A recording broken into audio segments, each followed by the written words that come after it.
اعوذ باللہ من الشیطان الرجیم بسم اللہ الرحمن الرحیم۔ الرحمن وہ جو نہایت مہربان ہے، علم القرآن تعلیم فرمائی اسی نے قرآن کو، خلق الانسان پیدا کیا اسی نے انسان کو، علمہ البیان سکھایا اس نے بولنا اس کو، الشمس والقمر بحسبان سورج اور چاند پابند ہے ایک حساب کے،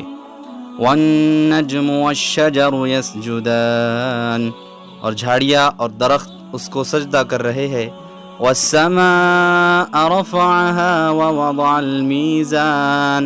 اور آسمان کو بلند کیا اسی نے اور قائم کر دیا میزان عدل، الا تطغوا فی المیزان تاکہ نہ تجاوز کرو حد سے نظام میزان میں، وَأَقِيمُوا الْوَزْنَ بِالْقِسْطِ وَلَا تُخْسِرُوا الْمِيزَانَ اور قائم کرو صحیح تول انصاف کے ساتھ اور مت کم کرو تولتے وقت، وَالْأَرْضَ وَضَعَهَا لِلْأَنَامِ اور زمین بچھائی اسی نے خلقت کے لیے، فِيهَا فَاكِهَةٌ وَالنَّخْلُ ذَاتُ الْأَكْمَامِ اس میں میوے ہے اور کھجور کے درخت ہے جن کے خوشوں پر غلاف ہوتے ہیں، والحب ذو العصف والریحان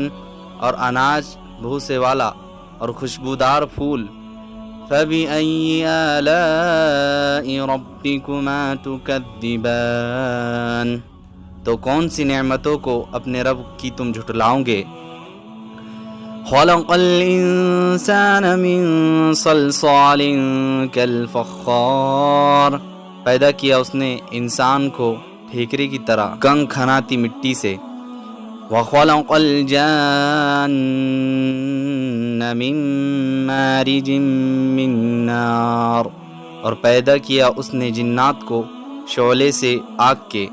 فَبِأَيِّ آلَاءِ رَبِّكُمَا تُكَذِّبَانِ تو کون سی نعمتوں کو اپنے رب کی تم جھٹلاؤ گے، رب المشرقین ورب المغربین رب دونوں مشرقوں اور رب دونوں مغربوں کا، فَبِأَيِّ آلَاءِ رَبِّكُمَا تُكَذِّبَانِ تو کون سی نعمتوں کو اپنے رب کی تم جھٹلاؤ گے، مرج البحرین یلتقیان رواں کیے اس نے دو دریا جو آپس میں ملتے ہیں، بینہما برزخ لا یبغیان دونوں میں ہے ایک آڑ نہیں کرتے تجاوز، فَبِأَيِّ آلَاءِ رَبِّكُمَا تُكَذِّبَانِ تو کون سی نعمتوں کو اپنے رب کے تم جھٹلاؤ گے، یخرج منہما اللؤلؤ والمرجان نکلتے ہیں ان دونوں میں سے موتی اور مونگے، فَبِأَيِّ آلَاءِ رَبِّكُمَا تُكَذِّبَانِ تو کون سی نعمتوں کو اپنے رب کے تم جھٹلاؤ گے، وَلَهُ الْجَوَارِ الْمُنشَآتُ فِي الْبَحْرِ كَالْأَعْلَامِ اور اسی کے ہے جہاز بھی جو اونچے کھڑے ہوتے ہیں سمندر میں پہاڑوں کی طرح، فَبِأَيِّ آلَاءِ رَبِّكُمَا تُكَذِّبَانِ تو کون سی نعمتوں کو اپنے رب کی تم جھٹلاؤ گے،